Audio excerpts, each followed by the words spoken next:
রোজাকে আরবিতে বলে সোম, সেহরিকে আরবিতে বলে সহুর, ইফতারকে আরবিতে বলে ফতুর।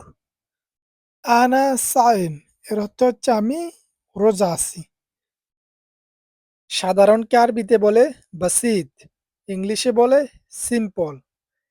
স্বাভাবিককে আরবিতে বলে আদি, ইংলিশে বলে নরমাল। ভিন্নকে আরবিতে বলে মুখতালিফ, ইংলিশে বলে ডিফারেন্ট। পরবর্তীকে আরবিতে বলে কাদিম, ইংলিশে বলে নেক্সট।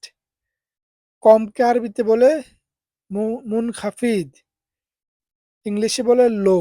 এটা হচ্ছে কোনো কিছু কমানোর ক্ষেত্রে, যখন কোনো কিছু বেশি থেকে কম করবেন তখন এটাকে আরবিতে বলে মুনখাফিদ।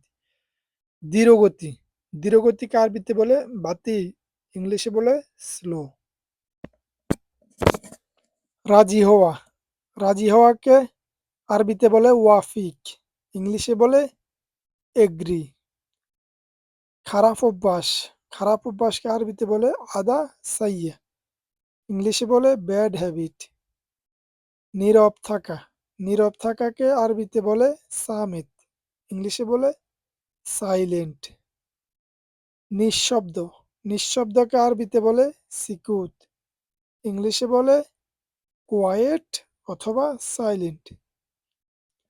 ধনী, ধনীকে আরবিতে বলে গানি, ইংলিশে বলে রিচ।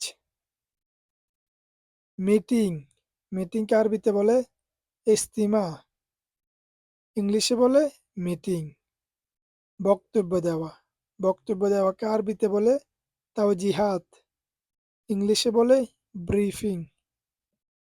ত্যাগ করা, ত্যাগ করাকে আরবিতে বলে আত্রাক হা, ইংলিশে বলে লিভ ইট। ফাতলা, ফাতলাকে আরবিতে বলে রাকিক, ইংলিশে বলে থিন।